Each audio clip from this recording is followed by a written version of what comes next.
Hello and welcome back to another full step-by-step PC build guide, and today I'm going to be showing you how to build a PC in the ROG Hyperion GR701. So this is ASUS's flagship case. It is currently on sale and in the UK it will set you back just under £400. I've also got some really cool hardware to put into the case to make the build absolutely pop, including their brand new RYUJIN 3 ARGB CPU cooler and the STRIX RTX 4080. So really looking forward to putting this together today, and we'll make a start now by taking a closer look at the case. So I think the first thing to say about this case is it is absolutely massive, although it does have these handles on the top of the case which are going to help you move it about. Our tempered glass side panel is actually a door. It's held on with some magnets at the front and it's just a matter of pulling it to open it, and you can see it does have a fairly dark tint on it. The door is removable for the building process. It's just a matter of lifting it up and away. Our other side panel is removed in exactly the same way. Open the door and then lift the panel up to remove it. We've also got this cable covered door on the back of the case. To open it, we need to loosen these two screws. We're then going to be able to open the door up, and to actually remove it, we just need to lift it up. Taking a look at the front of the case, we do have these vented areas for airflow, and on each side of the case we've got a removable dust filter. At the bottom of the case we've got a tray-style dust filter which can simply be pulled out from the front. Taking a look at our front I/O, we've got a power button, a combined headphone and microphone jack, we've got 4 USB 3.2 Gen 1 Type A ports, we've got 2 Type C ports, one is a USB 3.2 Gen 2 port and the other is a USB 4.0 port. We've got a reset button, and then we've got a button to control the case's built-in RGB controller. To remove our case's top panel, there's a lever here we just need to pull up, and then we're able to pull the top panel backwards and lift away. And if we take a look at the top panel we've just removed, you'll notice that the underside of it has some mesh for dust filtration. On the top of the case we've got a removable fan stroke radiator bracket. We're going to be able to mount up to a maximum of 3 120 or 3 140mm fans, or up to a 420mm radiator. It's held on at the front with a thumb screw. And with the thumb screw removed, we can simply lift the bracket up and lift it out. At the front of the case, we've got another fan stroke radiator bracket, and you can mount exactly the same as what you can at the top. It's up to 4 120 or 4 140mm fans, or up to a 420mm radiator. And we can see that ASUS have pre-installed 3 140mm PWM fans without any ARGB on them. So if you did want to remove this bracket, there's one screw at the top here. There's also a screw at the bottom. We just need to pull this panel back and push this one down, and you can see the little screw here. And with those screws removed, you're going to be able to tilt the bracket back and remove it from the case. I'm not going to remove it because I'm very happy with the 3 140mm fans that ASUS have installed at the front. At the rear of the case, it's up to 120 or 140mm fan, or up to a 140mm radiator. And ASUS have again pre-installed the 140mm fan. It is installed on a removable bracket. The fan isn't mounted directly to the back of the case. If you did want to remove it, there's 2 screws here at the back that you're going to need to remove, and then the bracket can simply be tilted out and lifted away. Again, I'm very happy with the 140mm fan that ASUS have installed, so I'm not going to remove this bracket. In terms of motherboard support, as you'd expect in a case of this size, it is up to ATX. And if you want to go with a CPU cooler, the maximum height supported is 190mm. In terms of graphics card support, at the rear of the case we've got 9 horizontal PC expansion slot brackets, and you're going to be able to fit an absolutely massive graphics card in this case, up to a maximum length of 460mm. If you prefer to mount your graphics card vertically, you'll be pleased to see in the case accessory box we get this vertical GPU mounting bracket. To install it, we're going to need to remove the bottom 6 horizontal brackets.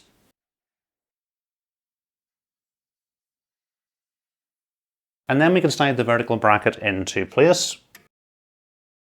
And then we can secure the bracket into place with 3 of the screws that we removed.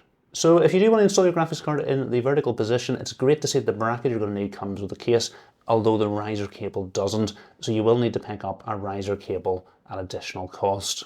So we take a look at the bottom of the case, you can see there's some threads here for installing a standoff for your riser cable. And there's 2 different positions. There's one slightly further towards the motherboard and one slightly further towards the front of the case. No matter how you install your graphics card in the case, it's going to be well supported, and we've got 2 different GPU support brackets. This smaller one is for a standard horizontal card, whereas this larger one is for your graphics card if you mount it vertically.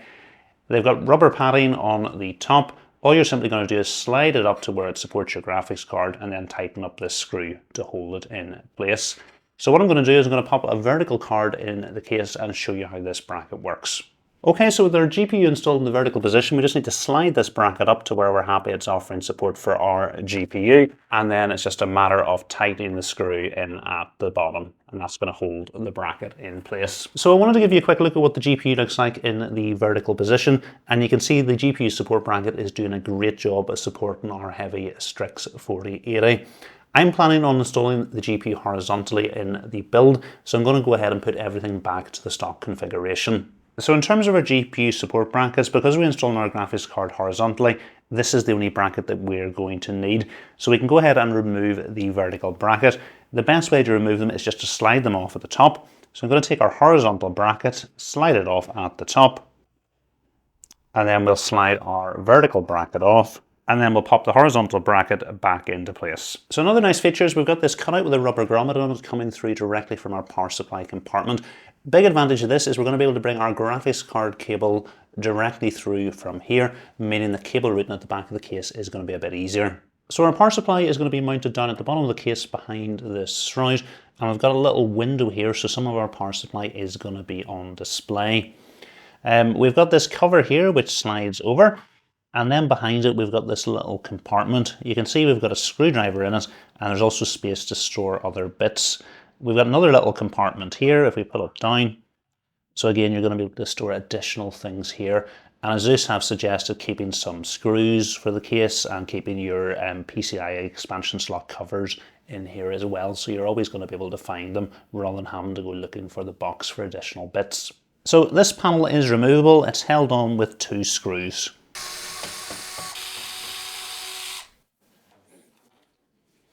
So we are going to be installing our power supply in from the front, so we are going to need to remove this shroud, and it's held on with 2 screws at the back. So with the screws removed, we can simply pull the power supply shroud towards the front of the case and lift it out. So our power supply is going to go down here at the bottom, and the case is compatible with full-sized ATX power supplies up to a maximum length of 240mm. You can see we've got our hard drive cage here, but even with a pretty long power supply, we should have plenty of room for our power supply and associated cables. A word of caution, if you do think of removing the hard drive cage, I often do if I'm not installing drives, the little panel that we had on at the front, which has some of the storage compartments, it actually fixes onto here. So if you remove the hard drive cage, you're only going to be securing it with the 1 screw. So it's probably not the best idea. If we take a look over to the right hand side of the motherboard, we've got this removable panel, and it does have some really cool ARGB effects on it, which I'll show you later on in the build. Now, having the panel here is optional. You can remove it, and if you do remove it, it is possible to have the panel on display outside the case. The panel is held on with a little thumb screw at the top, but because the panel has built-in ARGB, there's a cable at the back you're going to need to remove first. So if we remove the thumb screw at the top, we're going to then simply be able to lift the panel upwards and remove it from the case. So with the panel removed, the reason you might want to remove it is clear. We've got a removable fan stroke radiator bracket here where we can mount up to 3 120mm fans or up to a 360mm radiator. So the other thing we can do is install 2.5-inch drives on this panel, but first thing we need to do is remove the ARGB bit of the panel. So there's 4 screws we need to remove. So with the 4 screws removed, we can separate the panel. So this is the bracket that we're going to mount our 2.5-inch drives to. So you can see then on the panel, we have holes for mounting 3 2.5-inch drives on this bracket. And as I've mentioned, if you're not using this in the case, there's a little kickstand here that you can pull out. And then you can have this panel on display outside of the case. And then just a quick look at a removable fan stroke radiator bracket on the other side of the case. So to remove it, we've got 2 thumb screws at the top, which we need to remove. And with those removed, we can simply lift the bracket up and lift away. So I am planning on keeping the ARGB panel in its default position, so I'll go ahead and put this back in place now. So taking a look in at the back of the case, we can see we've got lots of cutouts all the way around the motherboard, and the 2 at the bottom and 1 at the side of the motherboard have rubber grommets on them. Cable routing space looks to be really good, and it's great to see that we've got Velcro cable straps down the middle of the case. We've got space for mounting 2 2.5-inch drives behind the motherboard on these dedicated brackets. They're held on with a thumb screw at the top. You can lift it off, set your drive on and screw it in from the back before returning the drive. And you can put 1 here and 1 here. And if you buy the case from new, 2 of these will come in the box with it. Unfortunately, this case has been used before, and the person who's had it before me has kept one of these drive brackets, so that's the reason there's only one here. And remember the hard drive cage I showed you at the front of the case? This is where you access the drive trays. There's a Velcro strap, and it's just a matter of pulling the drive tray out.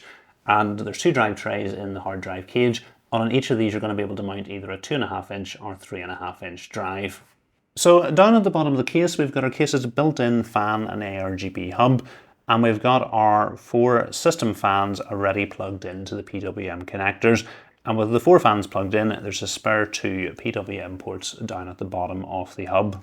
In terms of our ARGB, our case's front panel and also the side panel are connected up to ARGB headers, but with these plugged in, it looks like we have another 7 ARGB ports. There's 3 here, 3 at the bottom, and 1 on the side that we can use for additional devices. What's also really important is we're going to have motherboard control for both the speed of the fans and also the ARGB effects. There's a PWM and ARGB cable in with our case cables here that we need to plug into our motherboard to allow our motherboard to control this. Another really important thing is make sure you plug in the SATA cables, because if you don't, we're not going to power the hub and the hub's not going to work.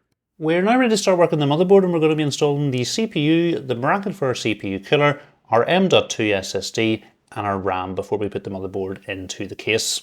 To install our CPU, we're going to need to open the socket cover by pushing this lever down and out and bring it all the way to the top of the motherboard, and then we're going to be able to lift the socket cover up. We can then set our CPU into the socket, line it up with the notches at the top and the bottom, which will help you get it seated correctly in the socket, and then we can close the socket cover down. If we apply a little bit of pressure here, the black bit of plastic will pop off, and we'll put that in our motherboard box for safekeeping, and then we can close the lever again to secure our CPU in the socket. So our motherboard has 5 M.2 slots. There's 1 behind this top heatsink, 1 behind here, 1 behind here, and 2 behind the bottom heatsink. So the top one is a Gen 5 slot. We can of course put a Gen 3 or a Gen 4 drive in it as well, and the bottom 4 are Gen 4 slots. The only issue that we would have with using our top slot is that it shares PCIe lanes with our graphics card. So if you install a drive in this top slot, the PCI lanes for the graphics card are reduced from 16 to 8. And as we've only got a Gen 4 drive, it makes sense to install on one of the Gen 4 slots where we're not going to put any limitations on our graphics card. Now out of these 4 slots, 3 of them come from the chipset, and it's this one, and this one. Whereas the one at the bottom left, the PCIe lanes come directly from the CPU, so this is the one we should install our drive in. So we can go ahead and remove the heatsink. We can then take our M.2 drive and slot it into the socket, and if we flatten the drive down, we've got this little latch here, which whenever we close is going to hold our drive in place. So if you're using the motherboard from new, there'll be plastic protection on both sides, so you're going to need to remove it from the slot that you're going to use, and then we can go ahead and return our heatsink.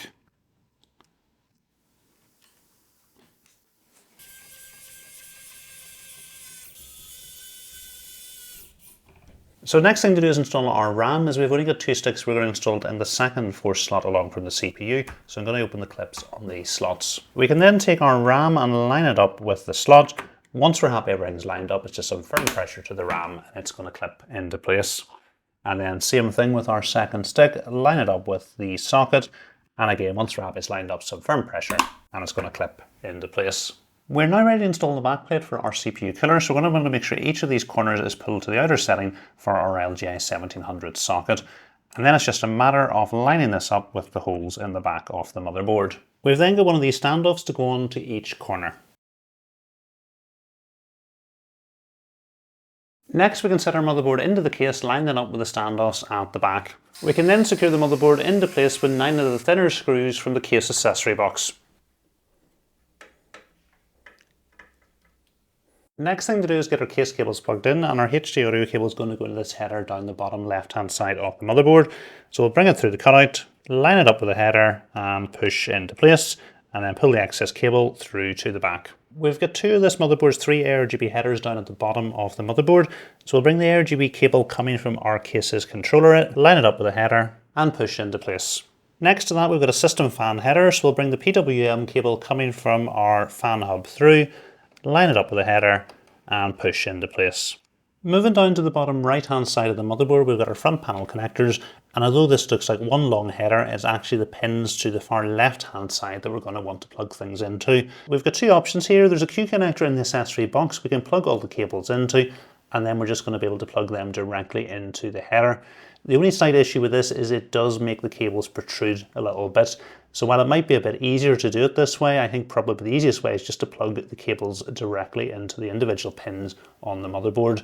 So it is important to take a look at the diagram in the motherboard manual to make sure you're plugging the cables into the right pins. We've got one of our motherboard's two USB 3.0 headers here. So we'll bring our cable through, line it up with the header and push into place. And again, bring the excess cable through to the back. We've got another right angle connector down at the bottom of the motherboard, so we can bring our cable through, get it lined up with the header, and push into place. So like most motherboards, this only has one front panel Type-C connector, so we're going to be able to bring one of our cables through, line it up with the header, and push into place, and then just pull the excess cable through to the back. If you do have a motherboard that has two of these connectors, you can plug both the cables in. We are now ready to install our power supply, and it is fully modular, so it comes without any of the cables plugged in. I've gone ahead and plugged in the cables that we're going to need. So I plugged in a 24-pin cable. We've got 3 PCIe cables because our 12-volt high power adapter cable that we're going to use needs 3 PCIe cables. We've got 2 8-pin EPS cables, and I've also plugged in a SATA power cable. Although we're not installing any SATA drives, our ARGB and fan hub is going to need SATA power, so that's the reason I plugged it in. I've also plugged in some red and black cable extensions for our 24-pin cable, our 2 8-pin EPS cables, and our 12-volt high power cable. Now, importantly, into the other end of our 12-volt high power cable, we've got 3 separate 8-pin PCIe cables. Now, it is important that we plug a separate cable going into a separate port on our power supply into each of these adapters, rather than using the daisy chain connector. So because this is such a big case with our power supply going all the way down at the bottom, having to route our EPS cables behind the motherboard and up to the headers at the top left of the motherboard, if you're not using cable extensions, the cables might be a little bit short. ASUS include 2 of these cable extensions for your EPS cables, so you may or may not want to use these. Obviously, because I'm using red and black cable extensions, I'm not going to need to use them. So another important point, this is our power supply's intake fan, so we're going to want to install it facing down the way, so we can get cool air from underneath the case. So we'll slide our power supply into place and then slide it all the way to the back. Our power supply comes with 4 of these large thumb screws to secure it into place at the back. Alternatively, you can use the screws that came with the case.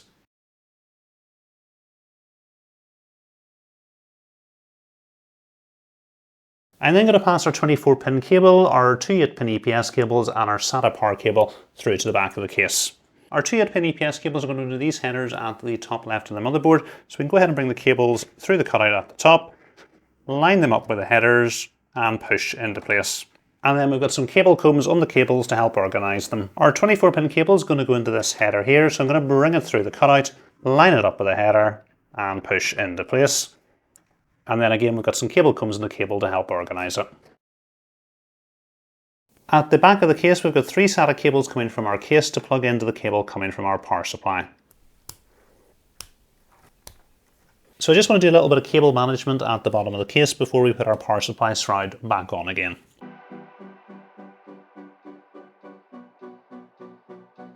And just before we put our power supply shroud back on, I'm just going to bring our 12-volt high power cable out through the cutout, and then we can slide our power supply shroud back into place. And we can secure our power supply shroud into place with the 2 screws at the back. And we can then set the other panel into place and secure it with the 2 screws.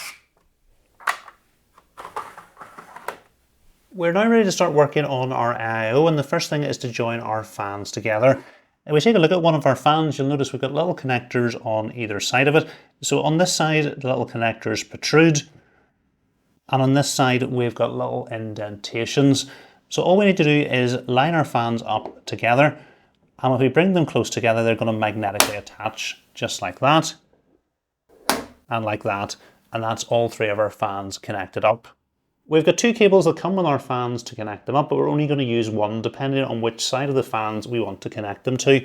So you can see here we've got female connectors here and male connectors here. And if we take a look at our fans, you can see on one end we've got a female connector, and the other end it's a male connector. So depending on which end of the fans we want to put the connector on, all we're going to have to do is pick the right connector and then just hold it up at the end of the fans and it's going to magnetically attach. And again, if we wanted to connect onto the other end, it's just using the other cable, lining it up and letting it magnetically connect into place.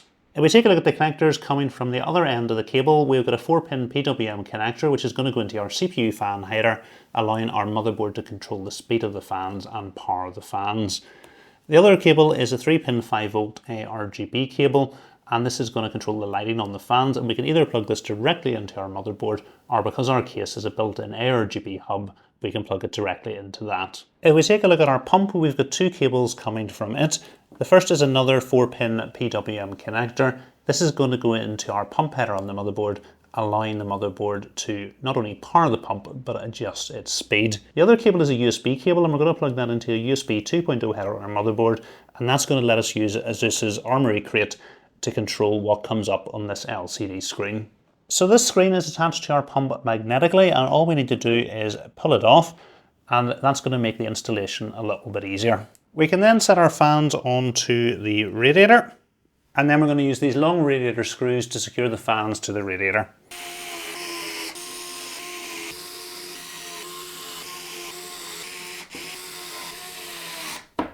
Then we can set our case's radiator bracket into place, and then we're going to use these short radiator screws to secure the radiator to the bracket.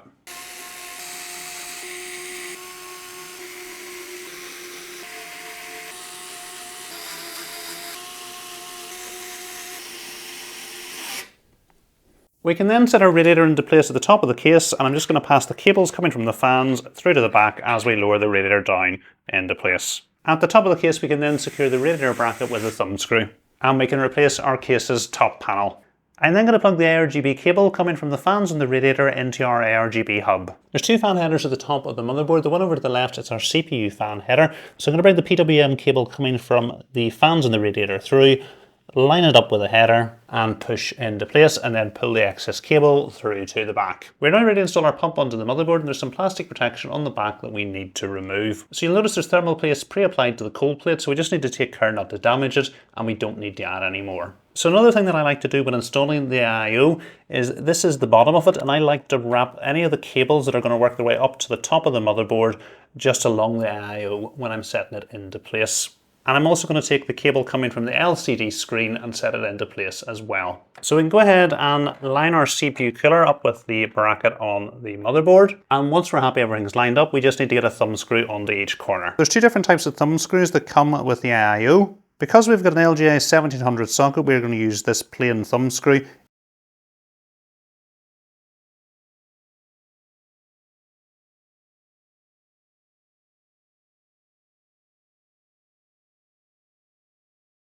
Next, I want to return the pump cover, and as I do, I'm just going to pull the cable up to the top.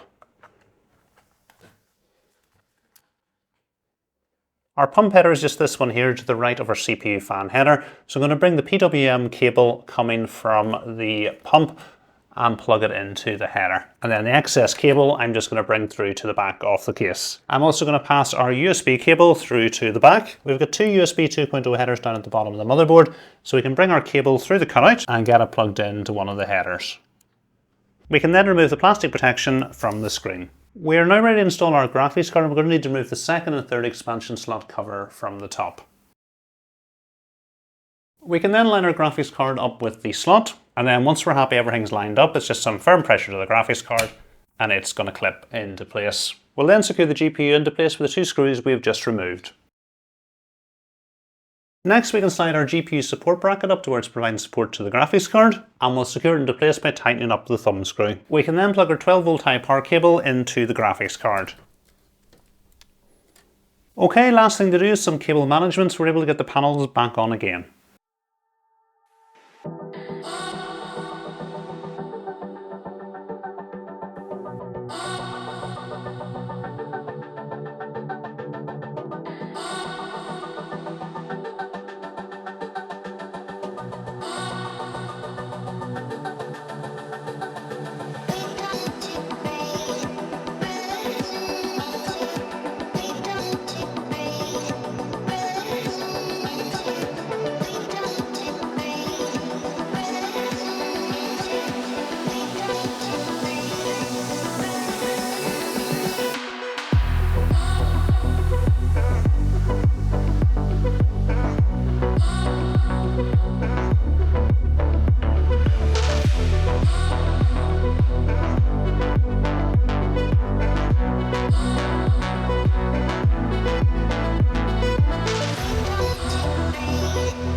So that's the build complete, and as you can see, I've gone ahead and set the PC up off camera.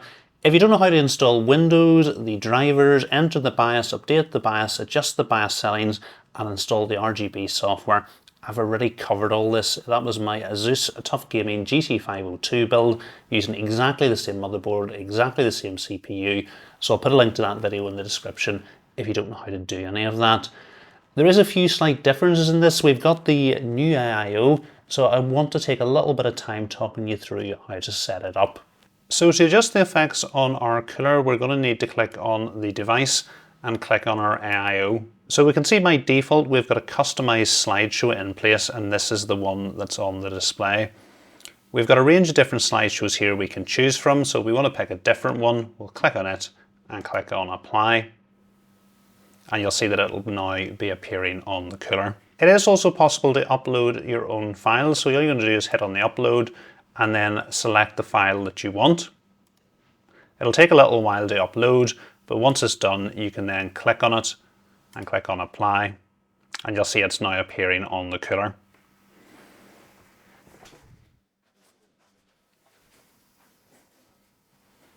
If you don't want an animation, you can go for a wallpaper, and again we've got some still options. I'll just click on one and click on apply. Alternatively, you can upload your own file. Here's one I've uploaded already, so I can select it and click on apply. The other option that we have is to have the time appearing on the AIO, so we'll try that. And we can also have it as a hardware monitor. So we click on hardware monitor. We've got different options. So at the moment it's set to triple info. So we've got the CPU temperature, the voltage, and also the frequency appearing. So we'll click on apply. And you'll notice this information is now appearing on the AIO. So if instead of voltage I wanted to have our GPU temperature, that's possible as well. We'll just do that and click on apply. And again, we've got a couple of different themes here. We can have the cyberpunk theme, or you can make your own custom theme if you prefer. The other option that we have is to adjust the fans, and we've got two fans that we can adjust in here. So the pump itself, and we've got our fan curve down here. We can obviously change it or set up our own custom curve. We can also adjust the fan that's built into the pump, and again control it as well. So I want to show you how to adjust the RGB using the LED button on the front of the case. So the light shows you which setting you're on currently at the moment, and when you're on that, pressing the LED button will control that effect. So at the moment we're set to motherboard. So I've got the motherboard set to red, and that's why the lighting is currently showing as red. To move between the different settings, we need to hold the button in for 2 seconds. So you'll see the light has now moved over to the mode setting. So we can press the button here to cycle through the different modes.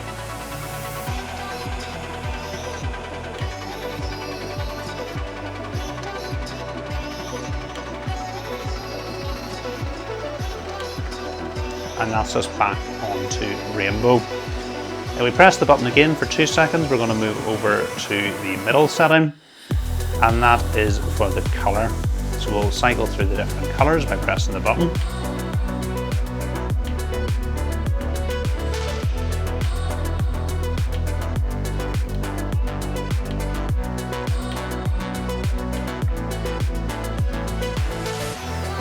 And then if we press the button again for 2 seconds, that's going to take us back over to syncing up with our motherboard. If we want to turn all the lighting off, we need to hold the button in for 6 seconds. To turn it back on again, we need to hold the button in again for another 6 seconds. And that'll turn the lighting back on. So taking a look at our temperatures, our i7 13700K idled at 37 degrees and reached a maximum of 89 degrees during a 10-minute IDA64 stability test.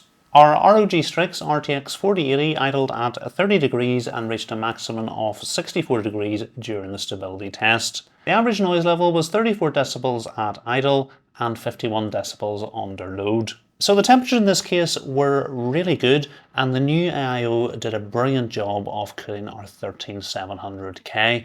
What's also really important is the noise levels were incredibly good in this build. Particularly the idle noise levels were really quiet. So this tells me that the 4 included 140mm fans in this case, as well as our pump and fans on our AIO, all performed really well. So this would be a system that I would absolutely be delighted to have sitting beside me, and at idle and under load the noise levels were really acceptable. So building in the case was really quite straightforward. I think that's mainly because this is quite a large case. And as well, I think ASUS has done a good job of managing the cables from the 4 pre-installed case fans. They were plugged into the controller at the back of the case, and all the cables were nicely managed. I think really the only slight potential problem you might have is with installing your power supply down at the bottom. Because I had used quite a massive power supply and cable extensions as well, there was actually quite limited space at the bottom for the cables. And one of the temptations you might have is to actually remove the hard drive cage, but it is important to remember that actually this panel at the front screws into the hard drive cage, so I'm not sure how well it would go back on being held on with only one screw at this end. The other potential problem would be you don't really have great access to the underside of this compartment once the shroud is put back into place. So I would try and remember to pass your PCIe cables through this cutout before you put this in place, because you might struggle to actually get them passed up from the back, particularly if, like me, you've already a lot of cables managed down in the bottom compartment. So I just want to mention a few things quickly about what I liked and what I didn't like about the case. This case has been out for a few months already, so I'm not planning on making a separate case review. I do that really only for cases that are either pre-release or just released. So in terms of what I liked about the case, I personally like the size. I like big cases, and this certainly is a big, heavy case. So if you don't like big cases, this obviously isn't the one for you. It's also quite an expensive case at £400, but I do think you are getting quite a lot for your money. Things that I liked about it, I do think the front panel looks good with the ARGB on it. I love the ARGB on the panel over to the right hand side of the motherboard, and I think this looks really, really good. The GPU support bracket works really well. Great the fact that we've got a vertical GPU bracket as well, so you've got a few options. And I also really like the fact that there's 4 good 140mm PWM fans included, and importantly these fans run lovely and quiet and look really good in the case as well. So in terms of what I didn't like about the case, there's not actually an awful lot here. I think the main thing was probably the tempered glass panels on the side. The tint on it was just a little bit too dark for my liking, and I did have some trouble seeing the build through the tempered glass panel even when the lighting was switched on. Part of that may well be the fact that we don't have any ARGB on the fans at the front or at the back, and actually there was a wee bit more light in the case. It might be easier to see through the tint. The other things that I didn't like was I found cable management at the back in the middle was very good, but over towards the right hand side of the case where you're bringing your EPS cables down to your power supply, I think a few Velcro cable straps over there would have simplified that process. Also the fact that the hard drive cage is required to mount this front panel was a bit of an issue for me as well, because personally with the amount of cables I had at the bottom, I would quite like to remove the hard drive cage, but I was worried that having this panel only secured on with one screw at one side wouldn't be the best idea either. So hopefully you have enjoyed this build guide. If you have, please remember to give it a thumbs up, and if you're not currently subscribed to the channel, please hit the subscribe button as well. Thanks for watching.